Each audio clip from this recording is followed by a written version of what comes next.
खबरों के निष्पक्ष विश्लेषण के लिए सब्सक्राइब करें Jantantra TV and press the bell icon. Never miss any update. जी हां, डिजिटल लुटेरों से सावधान। जमाना टेक्नोलॉजी का है, डिजिटल पेमेंट की जा रही है, ऑनलाइन बैंकिंग का इस्तेमाल खूब किया जा रहा है, ये सोचकर कि डिजिटल प्लेटफॉर्म हमारे लिए सुरक्षित है।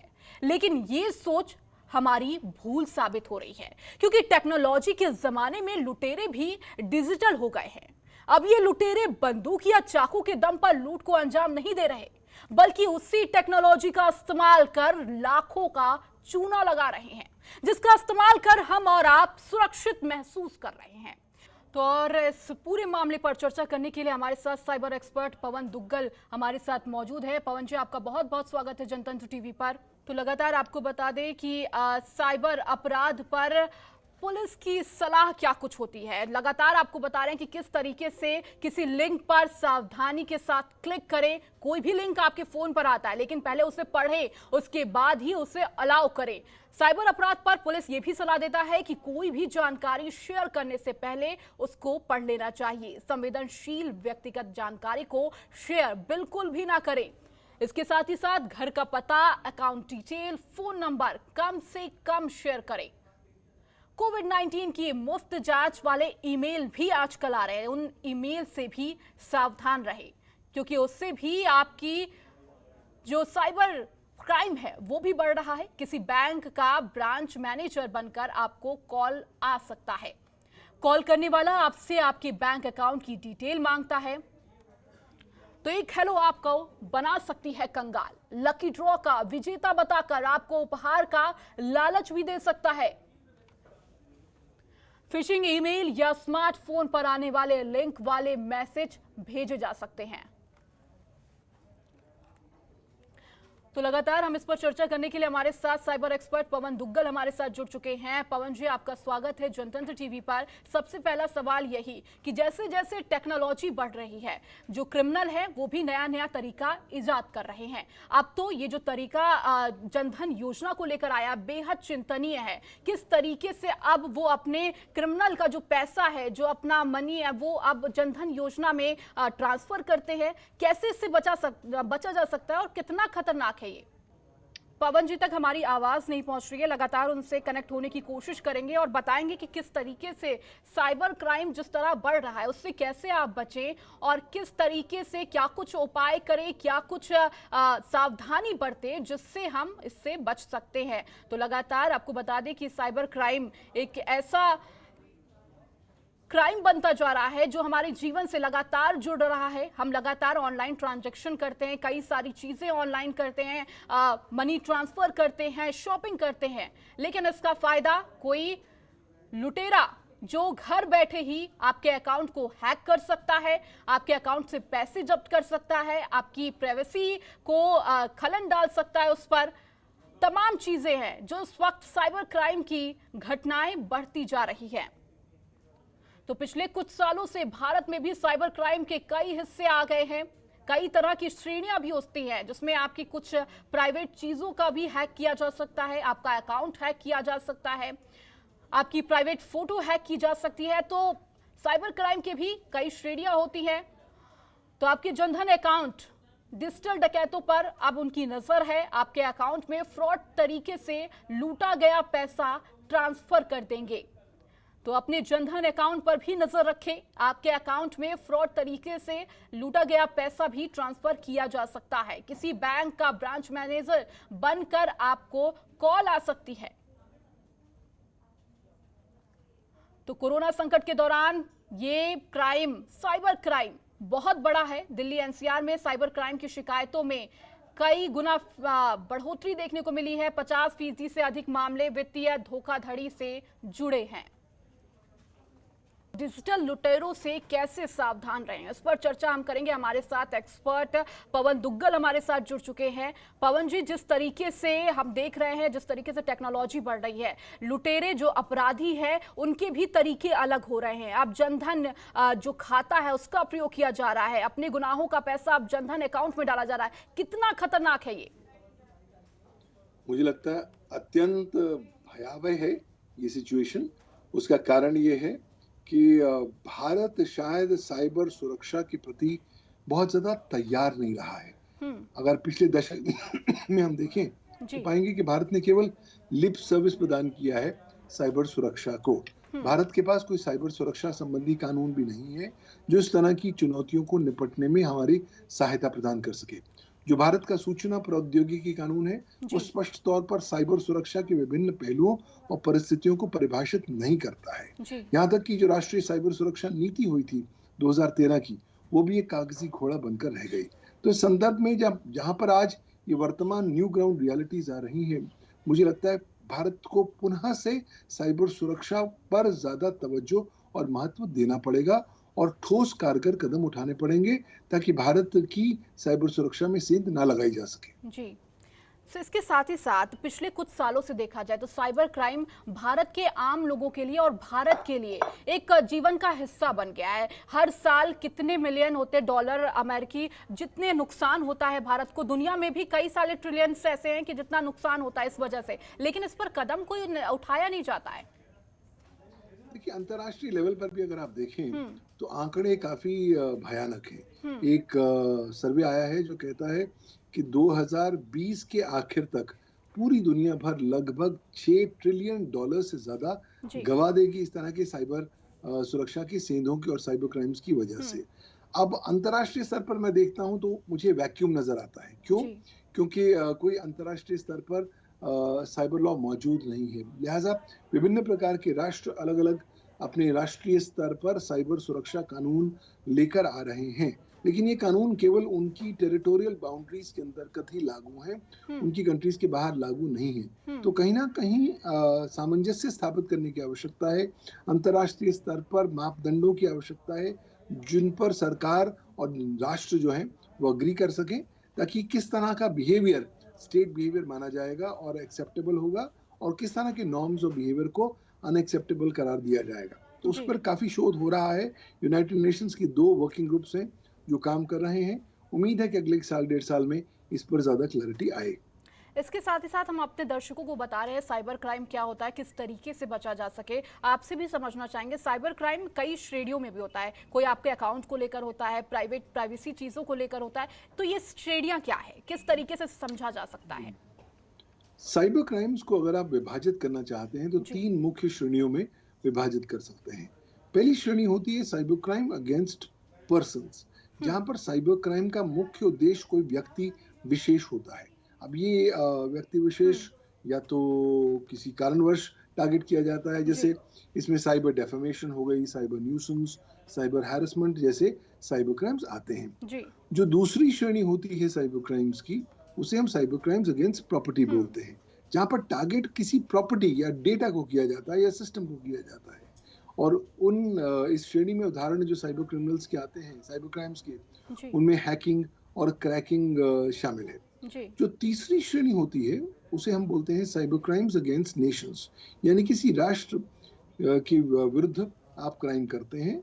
अब उसमें साइबर वॉर, साइबर टेररिज्म जैसे ऑफेंसेस आते हैं। अभी जो फिलहाल हो रहा है ये जो भारत और चीन के बीच में हो रहा है, ये एक प्रतिद्वंदी मैच सा हो रहा है, बट इसे हम साइबर वॉरफेयर नहीं कहेंगे, एक लेवल बिलो साइबर वॉरफेयर कहेंगे। लेकिन बहुत जल्दी अगर इस तरह की गतिविधियों को अंकुश नहीं लगाया गया तो ये फुल फ्लोन या फुल फ्लेज्ड साइबर वॉरफेयर की दिशा में भी जा सकते हैं।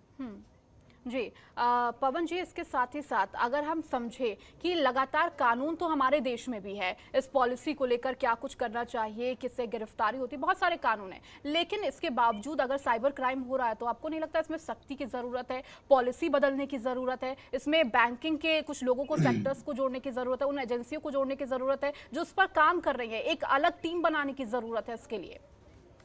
मैं आपके प्रश्न से संपूर्णतः सहमत हूँ।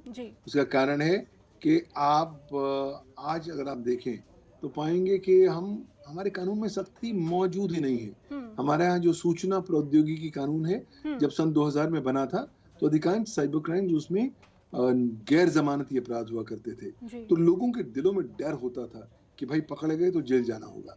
लेकिन 2008 के संशोधनों ने लगभग अधिकांश साइबर क्राइम्स को जमानती अपराध घोषित कर दिया, तो जो डेटरेंस थी वो बिल्कुल खत्म हो गई।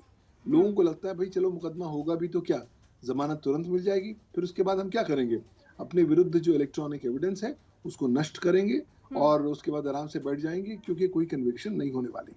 और यही कारणवश है कि पिछले लगभग 13 सालों में हमने अकाल सा देखा है भारत में साइबर क्राइम कन्विक्शंस को लेकर। आवश्यकता है आज के संदर्भ में भारत के सूचना प्रौद्योगिकी कानून को और ज्यादा जी। संशोधित किया जाए, सख्त किया जाए, सख्त कड़ी सजा के प्रावधान हो और उन प्रावधानों को इफेक्टिवली इम्प्लीमेंट भी करने की तुरंत आवश्यकता होगी। इसके साथ ही साथ सावधानी क्या बरतनी चाहिए? अगर हम बैंक अकाउंट की बात की जाए, अगर बैंक अकाउंट खुलवाने हम जाते हैं या हमारे पास कोई आता है बैंक अकाउंट खोलने, तो ऐसे कुछ पॉलिसीज की जा सकती है कि हमें एक किट मिलती है, किट के दौरान ऐसे कुछ नोट दिए जाए उसमें कि आप साइबर क्राइम से किस तरीके से बच सकते हैं, क्योंकि ये सिर्फ गाँव वाले एरियाज में भी नहीं है, जो पढ़े लिखे लोग हैं उनके साथ भी सबसे ज़्यादा ये घटनाएं हो रही हैं। तो ऐसे कुछ तरीके बैंकों के द्वारा भी उपाय किए जाए, क्योंकि ये बैंक फ्रॉड सबसे ज़्यादा सामने आ रहा है।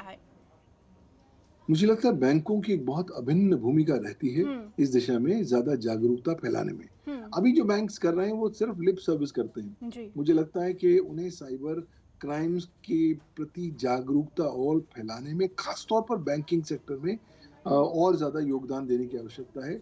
जब भी कोई उपभोक्ता अपना अकाउंट खोले तो उसके साथ साथ हैंड होल्डिंग एक्सरसाइज होनी चाहिए कि आपके अकाउंट को किस तरीके से साइबर क्रिमिनल्स टारगेट कर सकते हैं और आपको क्या कदम उठाने चाहिए ताकि आप अपने आप को सुरक्षित करें। साथ ही साथ मुझे लगता है कि जनता को ज्यादा जागरूक आपको करना पड़ेगा जन संधारण ब्रॉडकास्ट मीडियम्स पे, चाहे टेलीविजन हो चाहे रेडियो हो। सरकार को ज्यादा इस तरह के एडवर्टाइजमेंट्स लाने होंगे जहां लोगों को सावधान किया जा सके किस तरीके से साइबर क्रिमिनल्स लोगों के अकाउंट से संपूर्णतः पैसे उड़ा सकते हैं और एक बार पैसे चले जाएं तो वापस कभी नहीं आते। तो सबसे ज्यादा महत्वपूर्ण है लोगों को बताना कि वो सजग रहें, वो सावधान रहें, ड्यूली डिलिजेंट रहें और अगर ये कुछ बेसिक सावधानियों का पालन करेंगे तो शायद उनके अकाउंटों से, उनके क्रेडिट कार्ड नंबर से पैसे कम से कम जाएंगे और वो कम से कम साइबर क्राइम के शिकार हो सकेंगे। जी पवन जी, इसके साथ ही साथ अगर मैं आपसे जानना चाहूँ कि अगर ऐसा कुछ घटनाएं हमारे साथ होती हैं तो किस तरीके से इसकी शिकायत दर्ज की जा सकती है? क्योंकि ऐसा होता है कि हम ऐसा इग्नोर कर देते हैं कि चलो कुछ हज़ार रुपए निकल गए, इग्नोर कर दिया, या फिर हम बैंक में इसके रिपोर्ट भी करते हैं लेकिन फिर भी किसी तरह का कानून के तहत किसी तरह की कार्रवाई नहीं होती है। वक्त के साथ वो शायद हम भूल भी जाते हैं, अगर कुछ पैसे निकले हो तो शायद। तो क्या कुछ ऐसा किया जा सकता है जिससे हमारे पैसे भी वापस आ चुके और अपने आप को हम प्रोटेक्ट कर सके इस चीज को लेकर? देखिए, रिजर्व बैंक ऑफ इंडिया ने इस दिशा में एक बहुत बेहतरीन कदम बनाया है। रिजर्व बैंक ऑफ इंडिया ने एक नोटिफिकेशन दे रखी है जो 6 जुलाई 2017 की नोटिफिकेशन है। ये नोटिफिकेशन कहती है कि साहब अगर आपके साथ कोई अनावश्यक बैंक ट्रांजैक्शन होता है या आपका क्रेडिट या डेबिट कार्ड को अनावश्यक तरीके से मिसयूज किया जाता है, तब आपको 72 घंटों के अंतर्गत लिखत में शिकायत देनी है, ना केवल पुलिस अधिकारी को बल्कि बैंक को भी। अगर आप 72 घंटे में रिपोर्ट कर देते हैं कि ये ट्रांजैक्शन मेरा नहीं है तो आरबीआई कहती है कि आपको विवश नहीं किया जाएगा ये पैसे देने के लिए और पैसे देने की जिम्मेवारी बैंकों की होगी। अब अधिकांश लोगों को इस नोटिफिकेशन की ज्यादा जानकारी नहीं है, लिहाजा लोग शिकार तो होते हैं इस अनऑथराइज्ड ट्रांजैक्शंस के, लेकिन क्योंकि समय अनुसार रिपोर्ट नहीं करते तो उनके पैसे वापस आने की संभावनाएं भी बहुत कम होती हैं। लिहाजा अगर आप को आज के बाद लगे कि कोई अनावश्यक ट्रांजैक्शन आपके या आपके कोई परिचित गण के साथ हुआ है तो उसे तुरंत बताएं कि वो लिखत में बैंक विशेष को, क्रेडिट कार्ड कंपनी विशेष को या पुलिस को लिखत में शिकायत करें, ताकि उन्हें बता दें कि हमने 72 घंटे में शिकायत कर दी है। एक बार आपने 72 घंटे में रिपोर्टिंग कर दी, उसके बाद जिम्मेवारी आपकी नहीं है, तमाम सारे पैसे ये बैंक या क्रेडिट कार्ड कंपनी आपको जरूर देगी। बिल्कुल, बेहद अहम जानकारी आपने बताई है। और इसके साथ ही साथ जो गांव वाले हैं उनका मानना है कि ये जो साइबर क्राइम है वो बड़े शहरों की बात है, वहीं पर होता है, हमारे साथ नहीं होता है। ये एक बहुत बड़ी गलतफहमी है। क्या इससे बचाने के लिए कुछ किया जा सकता है? जागरूकता फैलानी पड़ेगी प्रत्येक भारतवासी के अंतर्गत। ये थॉट प्रोसेस कि हम ग्रामीण क्षेत्र में हैं इसलिए हमारे को साइबर क्राइम नहीं हो सकता, बिल्कुल गलत है। बिल्कुल इस तरह की थॉट प्रोसेस है कि हर लोग आज कोरोना वायरस युग में बाहर जा रहे हैं और ये भ्रमित फीलिंग से भ्रमित है कि चलिए बाकी लोगों को कोरोना होगा, मुझे नहीं होगा।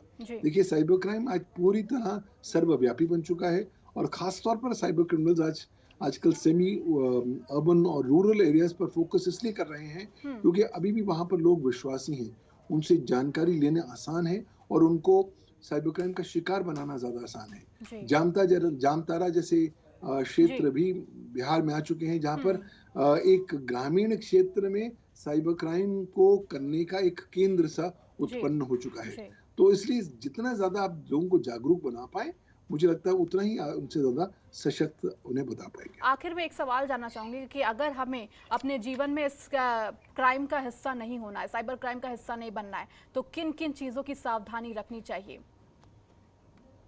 अगर आप साइबर क्राइम के शिकार नहीं बनना चाहते तो कुछ बेसिक साइबर हाइजीन की आप मेथडोलॉजीज को फॉलो करें। पहली बात, अपनी जानकारी केवल नीड टू नो बेसिस पर शेयर करें। सारी दुनिया को आपकी हर जानकारी जानने की आवश्यकता नहीं है।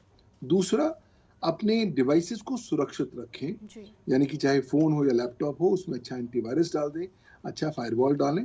कोशिश करें अपनी फाइनेंशियल जानकारी या अपनी हेल्थ रिलेटेड जानकारी इन डिवाइसेस में सेव करके ना रखें, क्योंकि फोन को हैक करना आज बहुत आसान है। चौथी बात, अगर आप ऑनलाइन ट्रांजैक्शन कर रहे हैं तो कृपया आप एसएमएस अलर्ट सेवा का आनंद उठाएं, ताकि हर ट्रांजैक्शन पर आपको एसएमएस का अलर्ट आए। पांचवी बात, अपनी बैंकिंग ट्रांजैक्शन की स्टेटमेंट्स हर 2 दिन में एक बार जरूर देख लें, ताकि अगर कोई अनावश्यक ट्रांजैक्शन है तो उसे आपने रिपोर्ट करना है। छठी बात, जहां तक हो सके अपनी निजी जानकारी को साझा ना करिए, क्योंकि आपकी पर्सनल डिटेल्स का दुरुपयोग साइबर क्रिमिनल्स कर सकते हैं। अधिकांश लोग आजकल स्मार्टफोन का इस्तेमाल करते हैं और स्मार्टफोन से तस्वीरें खींच के तुरंत इंटरनेट पर डाल देते हैं।